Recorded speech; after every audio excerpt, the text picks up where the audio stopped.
Line থেকে বগি সারানোর কাজ শেষ হয়নি। এদিকে রাঙাপানিতে আবার 1.5 মাস পর আজকে আবার দুর্ঘটনা ঘটেছে। 17 জন মালগাড়ির সঙ্গে কাঞ্চনজঙ্ঘা ধাক্কায় 10 জনের মৃত্যু হয়েছিল। আজ সকালে একটা মালগাড়ি আবার বেলাইন হয়ে গেছে। এই একের পর এক ঘটনাগুলো, এগুলো কিছুটা অস্বাভাবিক মনে হচ্ছে না? বিষয়টি রেল মন্ত্রক খুব গুরুত্বের সঙ্গে বিচার করছে। এই সরকার মানুষের নিরাপত্তা দিতে বদ্ধপরিকর। ট্র্যাকের আধুনিকীকরণের ক্ষেত্রে সরকার কিছু সদর্থক পদক্ষেপ নিয়েছে, তবে দুর্ঘটনা অত্যন্ত দুর্ভাগ্যজনক। এই বিষয়টার পিছনে কি আছে সেটা দেখার জন্য কেন্দ্রীয় সরকারও তৎপর হয়েছে। আপনি বলছেন ট্র্যাকের কথা, সরকার তৎপর হয়েছে, কিন্তু আজকে বাজেট ভাষণে আমরা দেখলাম যে রেলমন্ত্রী অশ্বিনী বৈষ্ণব তিনি স্পষ্ট করে দিলেন যে বুলেট ট্রেনের ওপর সরকার সব থেকে বেশি এই মুহূর্তে গুরুত্ব দিচ্ছে। যখন অ্যাক্সিডেন্ট হচ্ছে সেই সময় দেশীয় প্রযুক্তি নিয়ে বুলেট ট্রেন, সেই বিষয়টা তিনি সব থেকে বেশি করে তুলছেন। প্রশ্ন হচ্ছে যে এই ট্র্যাকের ওপর দাঁড়িয়ে মালগাড়ি উল্টে যাচ্ছে, এখানে বুলেট ট্রেনের স্বপ্ন কী করে দেখা সম্ভব? প্রশ্নটা স্বপ্নের নয়, দেশটাকে এগোতে হবে। দেশটাকে 100 বছর 150 বছর পিছিয়ে দিলে চলবে না। তো স্বাভাবিকভাবেই তিনি নিজে একজন প্রযুক্তিবিদ, এবং যে কোনো আধুনিক প্রযুক্তিকে স্বাগত জানাতেই হচ্ছে আধুনিক পৃথিবীর নিয়ম। তো আমরা অতীতের দিকে না ফিরে গিয়ে যদি আধুনিকীকরণ হয়, যদি বুলেট ট্রেন চলে, তাহলে সেটা সর্বাঙ্গীন ক্ষেত্রেই সেটা আধুনিকীকরণ চলবে, সর্বস্তরেই সেটা হবে। একবারও শ্রী বৈষ্ণব এই কথা বলেননি, বা সরকার নিজের দায় এড়িয়ে যায়নি এই দুর্ঘটনার দায়িত্ব সরকার দিচ্ছে না। সরকার আধুনিকীকরণের জন্য এবং জীবনের গতি আনার জন্য বদ্ধপরিকর, সেটা রেল ক্ষেত্রেও হবে। আমাদের যিনি সবচেয়ে বড় সমালোচক মমতা বন্দ্যোপাধ্যায়, তিনি তো রেলকে আইসিইউতে পাঠিয়ে দিয়েছেন। এটা আমার কথা নয়, তার দলের মন্ত্রী বলেছেন, তার জন্য তাকে সরে যেতে হয়েছে। অপারেটিং রেশিও কোন জায়গায় ছিল, আজকে কোন জায়গায় পৌঁছচ্ছে। সামগ্রিকভাবে যখন কোনো চেঞ্জ হয় তার মধ্যে ব্রিদিং পিরিয়ড থাকে, সেটার জন্য অসুবিধা হচ্ছে। তবে নিঃসন্দেহে বিষয়টা অত্যন্ত গুরুত্ব সহকারে বিবেচনা করা।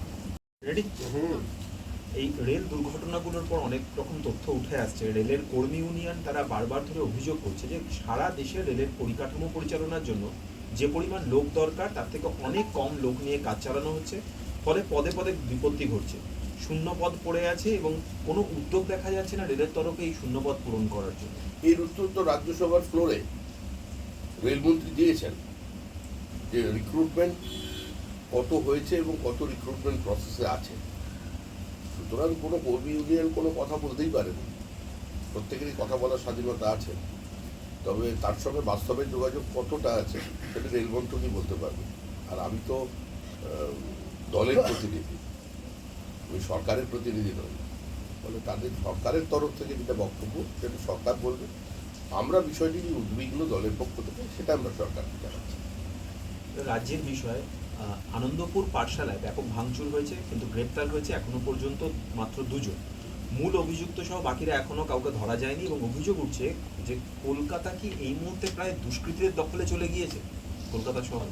যে কলকাতা শহরে একজন স্কুল শিক্ষক হাই মাদ্রাসায় জাতীয় সঙ্গীত জনগণমনদের ইন্ট্রোডিউস করার কারণে তিনি প্রহৃত হন, এবং তারপরে কলকাতা শহরের তৎকালীন যিনি পুলিশের কর্ণধার ছিলেন সুরজিৎ কর্পূরকায়স্থ, তিনি নিজে তদন্ত করে বলেন এই ভদ্রলোককে আবার যদি স্কুলে ফিরিয়ে দেওয়া যায় তাহলে তার জীবনহানির সংখ্যা আছে। এই যেখানে পরিস্থিতি আগে ছিল, এখন প্রচার মাধ্যমে একটু বেশি করে আসছে। কোনো এই একটা নিয়ন্ত্রণহীন সমাজ হয়ে গেছে গোটা পশ্চিমবঙ্গে, কলকাতা তার বাইরে নয়। আর দুষ্কৃতীরা সবাই তো তৃণমূল পক্ষে, পুলিশও তৃণমূল, দুষ্কৃতীও তৃণমূল, তাহলে ঠিক আছে করবে। কলকাতা দেখা যাচ্ছে কলকাতা শহরের ঘটনা যে একজনকে আরেকজন কুপিয়ে খুন করছে, কুপিয়ে মারছে। প্রশ্ন হচ্ছে যে কলকাতা শহরে কি আইনের শাসনটা একেবারেই নেই? কুপিয়ে হত্যার মতো ঘটনা, সেই ঘটনা এবার প্রকাশ্যে দেখা যাচ্ছে। আরো অনেক কিছু দেখা যাবে, এখন তো সবে শুরু হয়েছে। প্রতিক্রিয়ার কারণে কোনো রাজনৈতিক দল যদি রাষ্ট্রশক্তি দখল করে এবং তাদের দলের যদি একমাত্র লক্ষ্য থাকে ভোটে জেতা, ভোটে তো জিততেই হবে, গণতান্ত্রিক ব্যবস্থা অংশগ্রহণ করেছে, কিন্তু ভোটে জেতার জন্য যে কোনো পন্থা অবলম্বন করতে হবে এবং সবাইকে দলে নিতে হবে। বুথে যে লিড দিতে পারে তার কোনো অন্য দিক নেই, মানে তার কোনো দোষ নেই, সে ত্রুটি মুক্ত। এই যদি কোনো সরকার পরিচালনার লক্ষ্য হয়, তার ফসল তো মানুষের দেখতে হবে, সেটাই হচ্ছে। কর্পোরেশনের আধিকারিকরা তারা উচ্ছেদ অভিযানে গিয়েছিলেন। উচ্ছেদ অভিযানে গিয়ে কর্পোরেশনের লোক তাদেরকে প্রকাশ্য রাস্তায় চট্টাপ্পর খেতে হয়েছে সেখানকার লোকের মাথায়। 80-র দশক থেকে হয়েছে। আগে কিছু বিশেষ শান্তিপ্রিয় মানুষজন যেসব এলাকায় থাকেন সেখানে গিয়ে মার খেত কর্পোরেশনের লোকজন। এখন দেখা যাচ্ছে অন্যরাও মারছে, ছড়িয়ে পড়েছে ব্যান্ডিং মুভমেন্ট। এই ক্ষেত্রে যেটা ঘটনা হচ্ছে যে এই ঘটনায় গ্রেপ্তার হয়েছে একজন তৃণমূল কর্মী এবং তাকে দেখতে আবার হাজির হয়ে গিয়েছেন বিধায়ক রত্না চট্টোপাধ্যায়। খুব স্বাভাবিক বিষয় আছে, সে রত্না চক্রবর্তীর হয়ে নির্বাচন করায়, বুথে লিড দিতে পারেছে। সে যদি কর্পোরেশনের কর্মীকে মারে তো স্বাভাবিকভাবেই দল তাকে পুরস্কৃত করবে। পুলিশ কর্তার আবাসনে চুরির ঘটনা ঘটেছে। দেখা যাচ্ছে যে কলকাতা পুলিশের একজন অ্যাসিস্ট্যান্ট পুলিশ কমিশনার টালিগঞ্জে তার পুলিশ আবাসনে সেখানে চুরির ঘটনা ঘটেছে এবং বাসিন্দাদের অভিযোগ যে একজন সেখানে পুলিশ কমিশনার থাকেন, তার নিরাপত্তা রয়েছে, কিন্তু তা সত্ত্বেও রেগুলার দুষ্কৃতীদের আনাগোনা এবং কোনো কিছু ঠেকানো যাচ্ছে না। পুলিশ কমিশনার কি করবেন? তাকে তো বাঁচতে হবে, থাকতে হবে, তার পারিবারিক নিরাপত্তা আছে। যখন সমস্ত দুষ্কৃতী এখন তৃণমূল কংগ্রেসে, সিপিএম এর সময় যাদের হারমাত বলে তারা চিহ্নিত করেছিলেন তাদেরই দলে নিয়ে নির্বাচিত জনপ্রতিনিধি বানিয়ে দিয়েছেন, যাদের বিরুদ্ধে অভিযোগ ছিল, আন্দোলন ছিল, তাহলে এটাই তার পরিণতি হবে। পুলিশ কমিশনার কেন, কোনোদিন মন্ত্রীর বাড়িতে ঢুকে পড়তে পারে যদি দলের অন্য কারোর আশীর্বাদ থাকে। আর এই রেশন দুর্নীতি কাণ্ডে বাকিবুর রহমানের আত্মীয় আলিফ নূরের বাড়িতে 21 ঘন্টা ধরে টানা তল্লাশি চালালো ইডু। মধ্যরাতে গিয়ে তল্লাশি শেষ হলো। তৃণমূলের ভেতরে তো একের পর এক দেখা যাচ্ছে এই ঘটনাগুলো। একটা দুর্নীতি যার টাকার অঙ্কের হিসাব করলে দেখা যাবে কয়েক লক্ষ কোটি টাকার দুর্নীতি। সেই দুর্নীতি শুধু বাকিবুরের পক্ষে, জ্যোতিপ্রিয় মল্লিকের পক্ষে বা কয়েকজন মিল মালিকের পক্ষে টেনে নিয়ে যাওয়া সম্ভব ছিল না। এত বড় প্রাতিষ্ঠানিক লুট ভারতবর্ষে কোনোদিন হয়নি। আমাদের দেশে 2G স্পেকট্রাম কিংবা কোলগেট যত কেলেঙ্কারি শোনা গেছে এবং তার টাকার অঙ্ক শোনা গেছে, যদি ঠিক করে পশ্চিমবঙ্গ রেশন দুর্নীতির অঙ্ক করা যায় তাহলে দেখা যাবে যে ভারতবর্ষের সর্বকালীন রেকর্ড স্পট ভেঙে দিয়েছে আজকে এই দুর্নীতি। তো এই এখন যাদের বাড়িতে যাচ্ছে এরা তো আর দুর্নীতির মধ্যে সরাসরি যুক্ত ছিল না, এরা সব 5%, 7%-এর এজেন্ট ছিল। মানুষ আর এদের দেখতে চাইছে। বাড়ির বিশ্বাস তার বাড়িতে তল্লাশি করে 20 লক্ষ নগদ টাকা আর প্রচুর নথিপত্র উদ্ধার করেছে কেন্দ্রীয় সংস্থা। এবার তার বাড়ি, রাইস মিল বিভিন্ন জায়গায় তল্লাশি হচ্ছে। তো এর সঙ্গে কি তৃণমূলের ওপর মহলে যোগাযোগ আছে বলে মনে করছে? দেখুন, কার বাড়িতে তল্লাশি হচ্ছে, কার বাড়িতে টাকা পাওয়া যাচ্ছে, আর কে জ্যোতিপ্রিয় মল্লিকের ঘনিষ্ঠ, এটা মানুষ আর জানতে চাইছে। এই ধরনের তল্লাশি অভিযান আগে অনেক থেকে। এখন জ্যোতিপ্রিয় মল্লিক কার ঘনিষ্ঠ ছিলেন, কার আশীর্বাদে করেছেন, কার সহযোগিতায় করেছেন, মানুষ এখন তাকে দেখতে চায়, তার বাড়িতে রেখে। তৃণমূল কংগ্রেসের কয়েকজন বিধায়ক অদিতদার উদ্দেশ্যে বার্তা দিয়েছে যদি তৃণমূল কংগ্রেসে চলে আসুন সসম্মানে আমাদের এখানে আবার রাজনীতি করতে পারবেন, কংগ্রেসে থাকার প্রয়োজন নেই, ওনারা কংগ্রেসে আর প্রয়োজন নেই।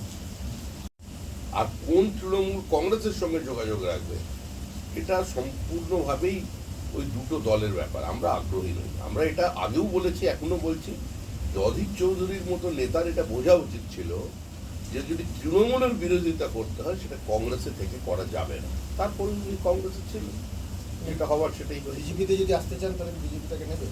বিজেপিতে আসতে চাইছেন, বিজেপি নিতে চাইছেন, বিষয়টা এটা নয়। বিষয়টা হয়েছে দৃশ্যমানতা এটাই আছে যে অধীর চৌধুরী তৃণমূলের এই শাসনের বিরুদ্ধে, এই অত্যাচারের বিরুদ্ধে, নীতিহীনতার বিরুদ্ধে আপসীনভাবে লড়াই করছে, এটা সত্য। কিন্তু আমরা আগেও বলেছি is a right player playing in wrong court. Police নিয়ে গেছিল কিন্তু তাদের বিরুদ্ধে কোনো প্রমাণ পাওয়া যায়নি, যেহেতু পুলিশ কোনো প্রমাণ পেশ করতে পারেনি এবং তারা বেরিয়ে এসছে। যারা মেরেছে তারা তৃণমূল কংগ্রেসের কর্মী, তৃণমূল কংগ্রেসের দুষ্কৃতী, যারা তৃণমূল কংগ্রেসের হয়ে কাজ করে। না হলে সাহস পায় কি করে কর্পোরেশনের কর্মীর গায়ে হাত তোলা? আর পুলিশ তাদের বিরুদ্ধে কোনো প্রমাণ সাক্ষ্য তৈরি করে দেবে না, এটাই তো স্বাভাবিক। এখন পশ্চিমবঙ্গে যদি পুলিশ তাদের আটকে রাখতে পারতো সেটা অস্বাভাবিক হতো। দাদা, সুশান্ত ঘোষের লোকগুলো একটা পানশালায় গিয়ে মারপিট করেছে, তাণ্ডব মাচিয়েছে সেখানে, এবং যিনি মালিক তিনি কোনো প্রতিবাদ করতে পারছেন না, কিছু বলতে পারছেন না কেন তারা করে গেছে। আবার মারবে, কারোর নাম করলে আবার মারবে, পানশালা বন্ধ হয়ে যাবে, দরকার হলে তার বাড়ি গিয়ে ভাঙচুর করবে। কাউন্সিলর তৃণমূল কংগ্রেসের, আধিপত্য তাদের, পানশালা চালাচ্ছে, ঠিকঠাক সময় ঠিক জিনিস পৌঁছতে পারেনি বা ভেঙে দিয়েছে। এবার হয়ে যাবে, হিসাব হয়ে যাবে, সব ঠান্ডা, আর কোনো সমস্যা থাকবে না। কারণ